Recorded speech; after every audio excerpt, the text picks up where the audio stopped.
Alright, not gonna sugarcoat it. That was fucking hard. We earned this. Alright, we're all packed up for the marathon. Ready to head out. We got McDonald's to start our carb load. A lot of carbs yesterday. There's about, I don't know how many carbs, but 1,000 calories. 2 sausage, egg McMuffins start the day. There's a good deal on the app, so we'll do that. And yeah, we're all packed up here. Probably packed too much, but ready for the 2.5 hour road trip up to Traverse City.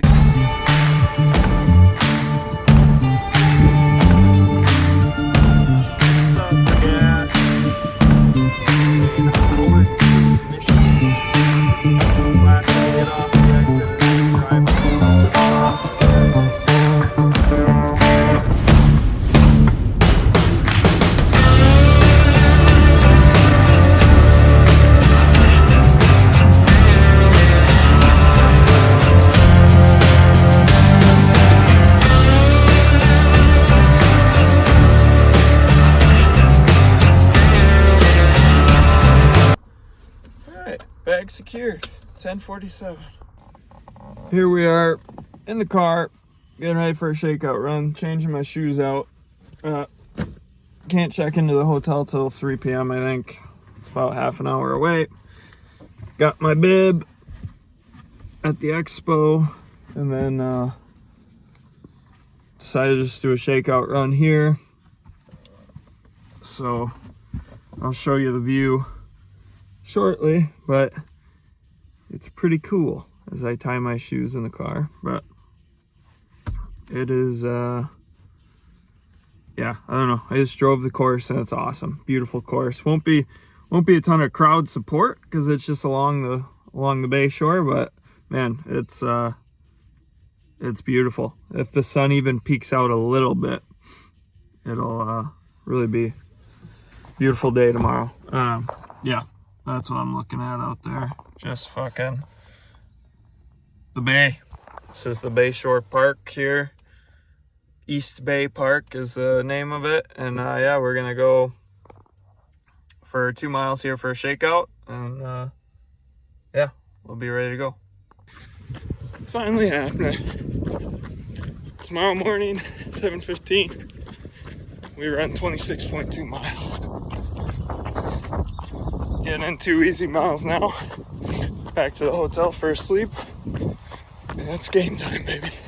Let's get it.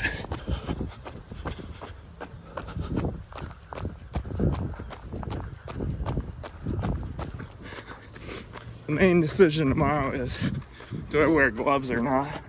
It's gonna be about 42 degrees at the start. Might get up to 55, so we'll see. It's gonna be a game time decision. I'll bring them in the morning and then probably throw them in my drop bag, but it's a little nippy out here and it's about 52 right now. So we'll see.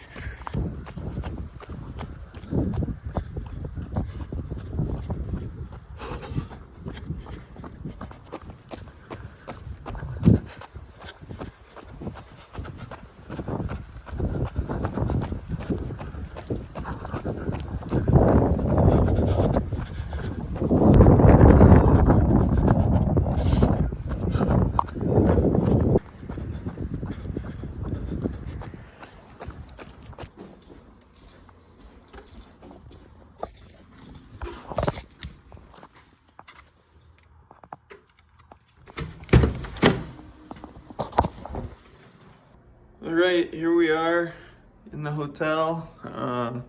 This is the All Seasons Inn in Kalkaska, Michigan. It was a little late, Memorial Day weekend for this marathon. Everything was pretty much booked up by the end of March.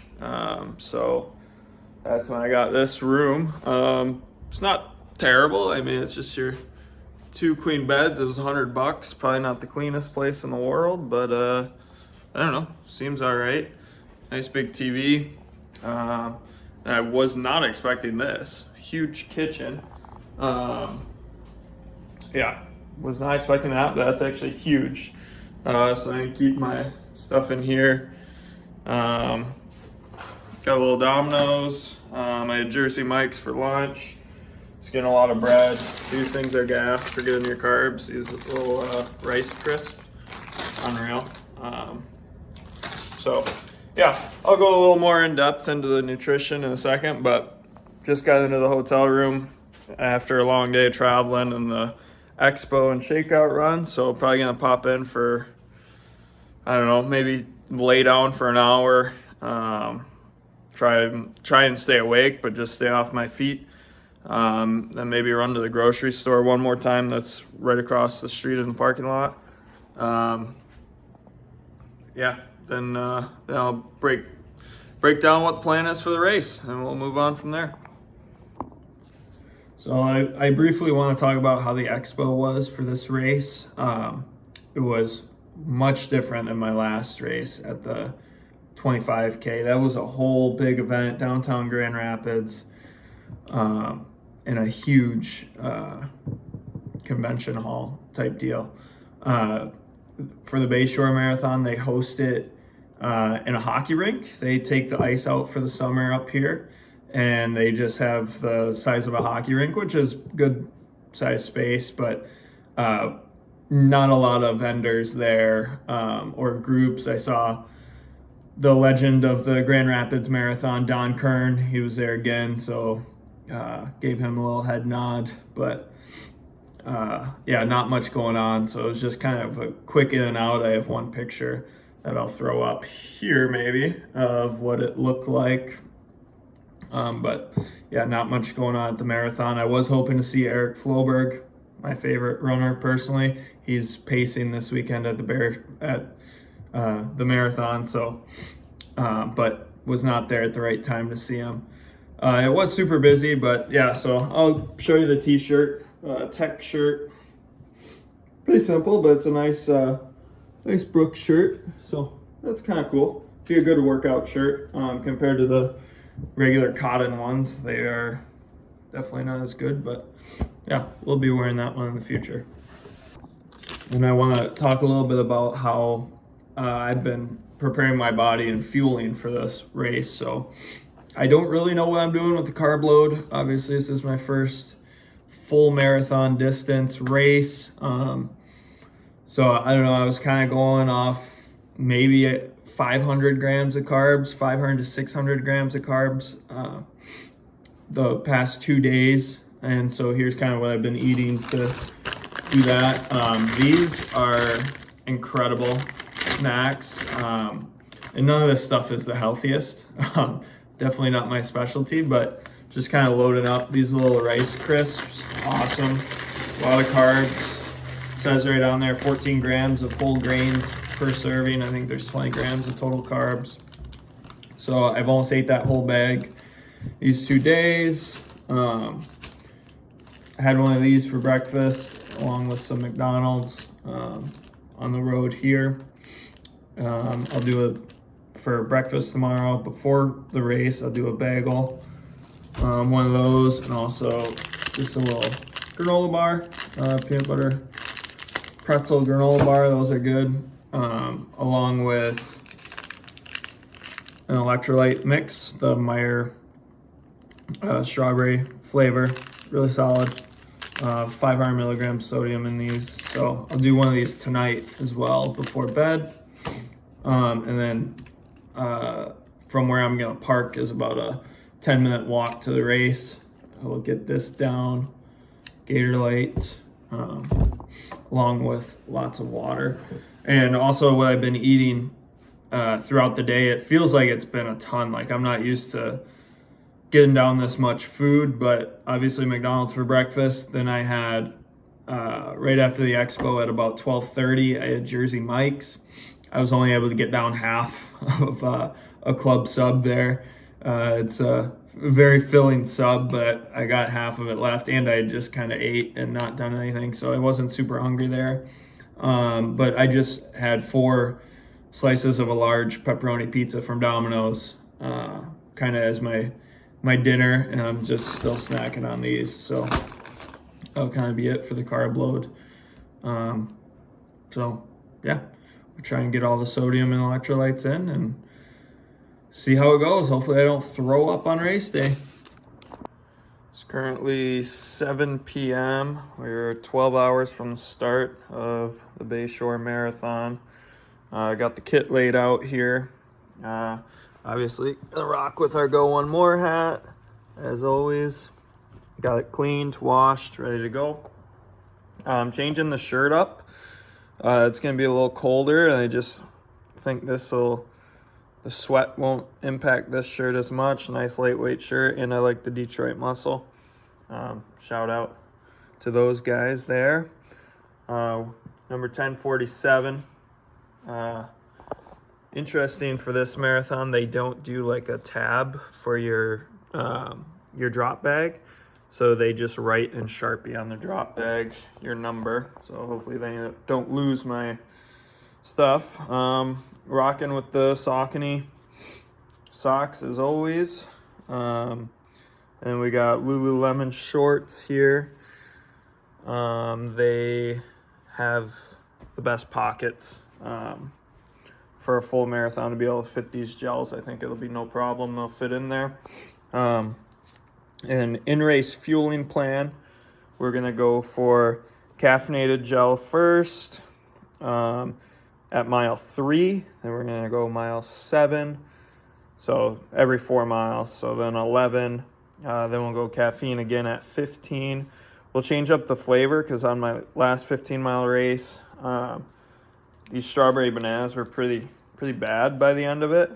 I probably wasn't drinking enough, timing my water with them properly. So we got a raspberry lemonade in there as well. But yeah, plan is to get 6 gels down and fuel me for the full 26.2 miles. I almost forgot the most important piece of the kit here. My Saucony Endorphin Speed 4s, the Boston edition. Love this colorway with the red, white, blue, and gold. Says Boston there on the tongue too. So yeah, super fast shoes for me anyways. They work well, less than 100 miles on them. So yeah, those should hold up strong for the race.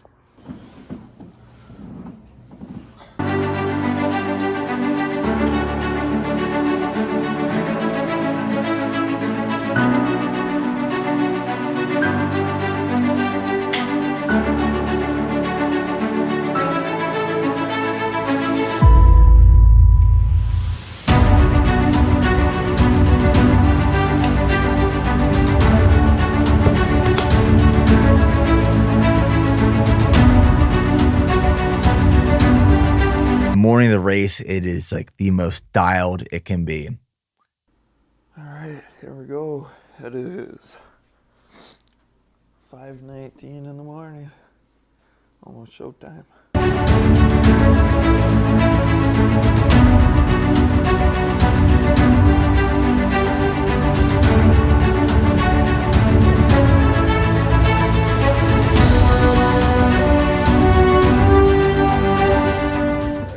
Pretty sure this is the start line right here that I'm driving on, but can't tell for sure. There's the finish over there. So should be cool. I believe it. Yeah, I'm driving the marathon start right now through a little Northwest College campus here.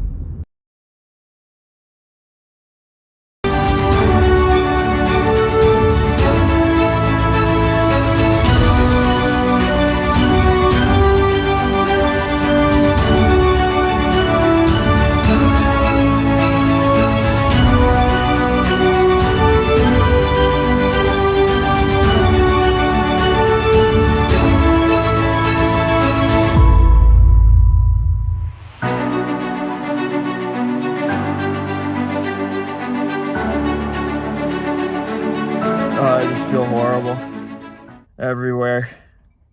But pain is temporary. It'll be gone in a day or two.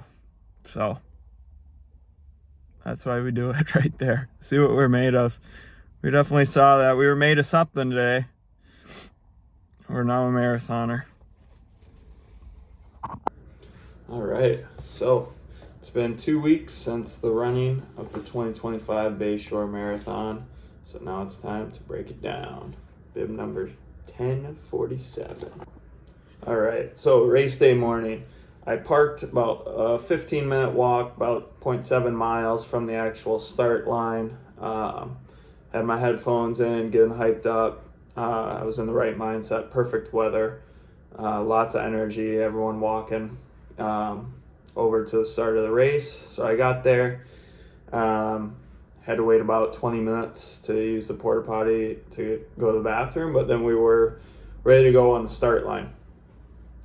Great energy. I was kind of late to the start line. I got there pretty much right as the national anthem started due to the bathroom situation, but jumped right in line and just didn't really have time to think about it and stand there. It was just time to go. They sang the national anthem and we went. So first 2 miles are kind of through the little neighborhood in Traverse City, little suburbs, not suburbs, it's just the town. So lots of energy, lots of people out, but it's still early in the morning and there's a really long race ahead. So it was important to stay in the right mindset. So I wasn't really excited going through my feelings. I had mentally prepared for this race. I knew what my plan was and I just wanted to stick to it. It was going to be boring. I wanted it to be boring. That's the signs of a good marathon. So we went out, first mile, 8 minutes, 56 seconds. Second mile, 8:57, right on target. There's that downhill right at the first mile. Very brief. The course is pretty much dead flat, but and just kind of running with everyone, finding out where I'm at. I started right in front of the 4-hour pace group. That's 9:09 pace. So these first 2 miles, I was about 30 seconds ahead of them. And then mile 3 went out 9 minutes. Mile 4, 9:01. So really just being consistent here. Goal pace for the race was 9 minutes per mile. Or under 4 hours was secondary goal. Mile 5, 8:56. Mile 4 and 5, I really started feeling like, oh man, I'm not going to make it. Like, I'm super hydrated. I need to go to the bathroom again before the marathon started, but wasn't able to pee. So started looking for porta potties. But at the beginning of the race, everyone's kind of peeling off and stopping, and they only had a couple. So ended up peeling off, and of course, girl jumps right in front of me and goes right as I already committed to stopping for a second.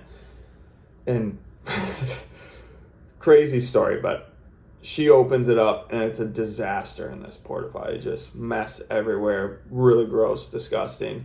So obviously she had to sit down, so she just hopped out and goes, "It's all you." I'm like, okay, great. In and out. Got the job done in about a minute. And then we ended up running mile 8. I stopped mile 7. Ran 8:52, mile 8. I felt like I needed to run faster since I stopped for a minute, so I ended up dropping an 8:13 mile. I don't know how accurate my watch is there. It was having a little bit of trouble, but then we started really kind of picking up pace for the next couple miles. Mile 9, 8:50. Mile 10, 8:55.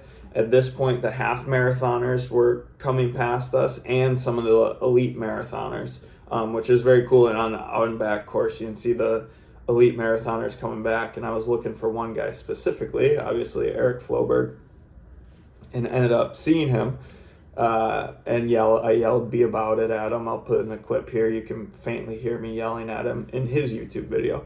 Great video, by the way. But yeah, so got my piece in there. Steady jogging in at this point. I got Todd. I'm on the struggle bus too. But these are some of the most satisfying races. So got my piece in there. The 4-hour pace group had actually passed me when I stopped to go to the bathroom, and they were flying. They were going much faster than they should have been.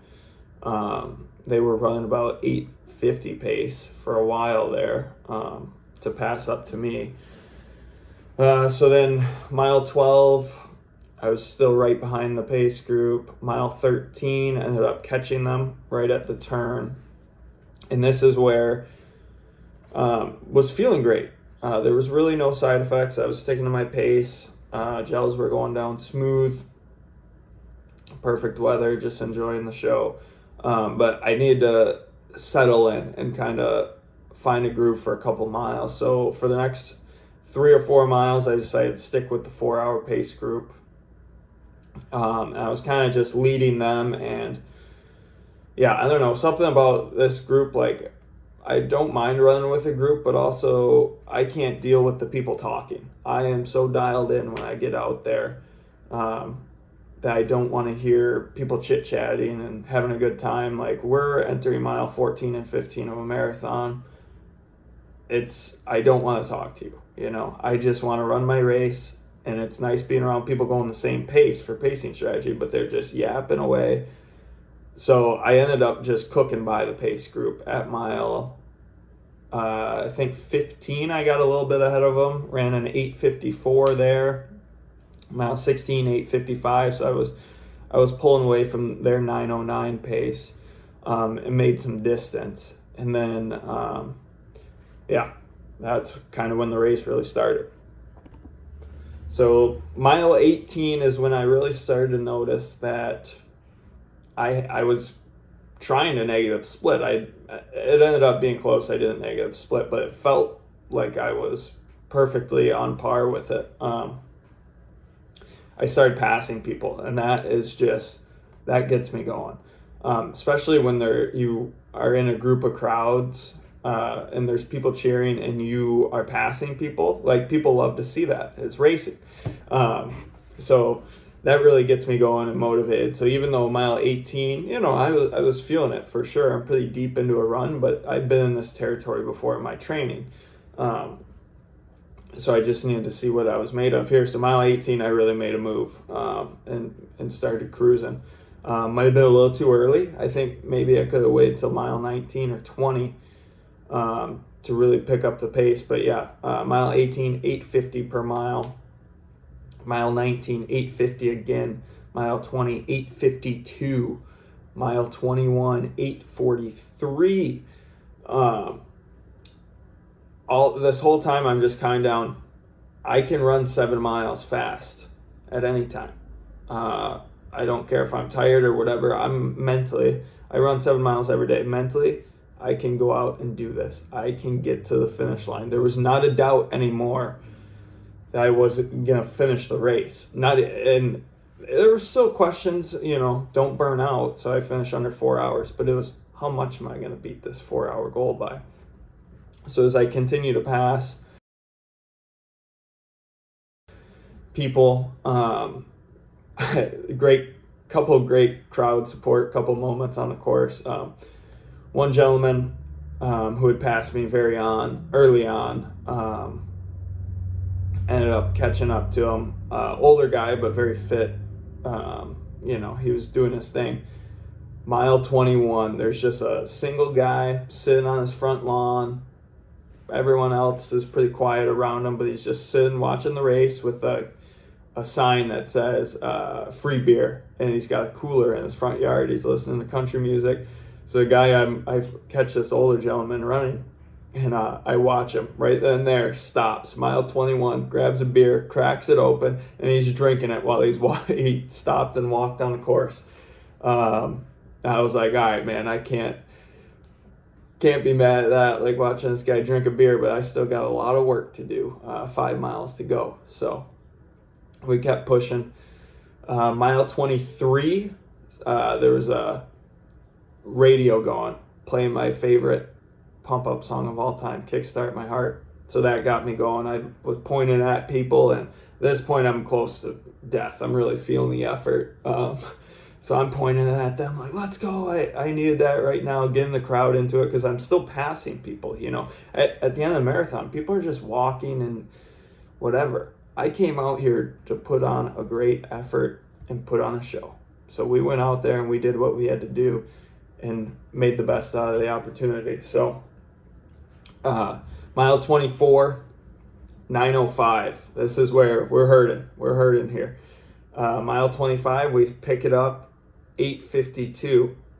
The only uphill mile on the course is the first and the last mile. So we hit this little hill. I mean, I'm talking little hill, but with the level of effort that was going on right here, I don't even know where I'm at. I'm just running, trying to stay focused. Legs are dying. People were kind of passing me at this point. They were doing like their final sprint, even though I just passed everybody that I was with. But on the last mile, I started running with some pretty fast people because I was up above where my initial pace was because I had made up so much time. So I started losing some ground. I ran with this girl for the last mile. So pretty much all of mile 25 to 26. And she was just right on my tail. And I was like, I can't keep this pace. I go have a race. Like I gotta peel off the gas just a little bit because she was flying. So she ended up passing me. I was like, good for you, man.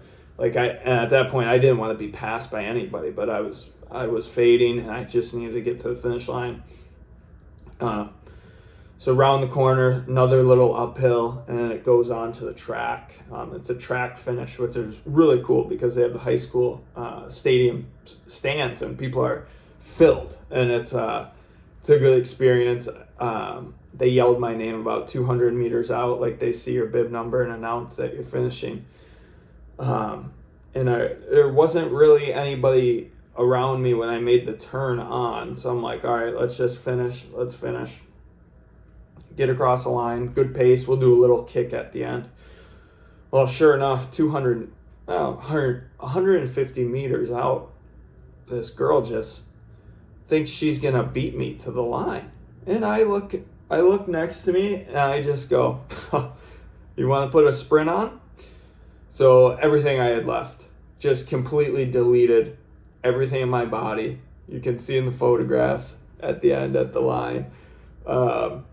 Sprint to the finish. Felt like fastest I'd ever run. Who knows? It was probably about 7-minute pace.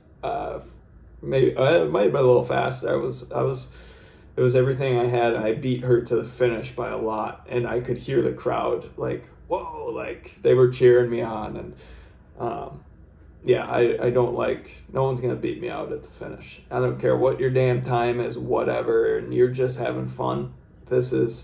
That gets me going. Just a little competitive. It doesn't matter in the grand scheme of things, but I wanted to put on a show. So come across the line, instantly just bend over, hands on knees, absolutely cooked. Do a quick check. I'm like, I'm okay. I know my face is white as a ghost. I'm hurting real bad. It's like a 200-meter walk till you get to the water or anything. I gotta get my medal. I get my medal, then I'm just hunched over, trying to get some air. And this older gentleman comes up, and he's like a volunteer to make sure everyone's okay medically.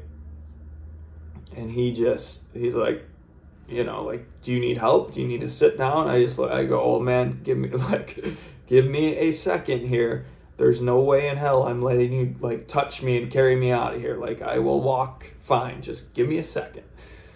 So took a breather, and then the pain sets in, man. I had to walk a mile back to my car, just absolutely crippled. I was trying to look for a bench and something to sit on.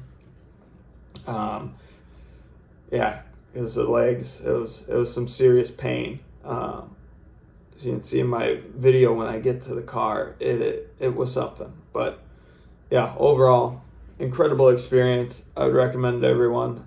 Great views on the course. And of course, my final time. Goal to start the year, finish the marathon. Goal when we started getting closer. Okay, well, we might be able to do 4 hours. Let's try and do 4 hours. We'll see how it goes. Don't think we can do it 3 months out. It's going to be a big goal. Get to the marathon, still it's unknown. Break 4 hours though. We're gonna do it. There was never a doubt in my mind we were gonna break 4 hours. I ended up running a 3:55:47. So that's all. Hope you enjoyed. Thanks for watching.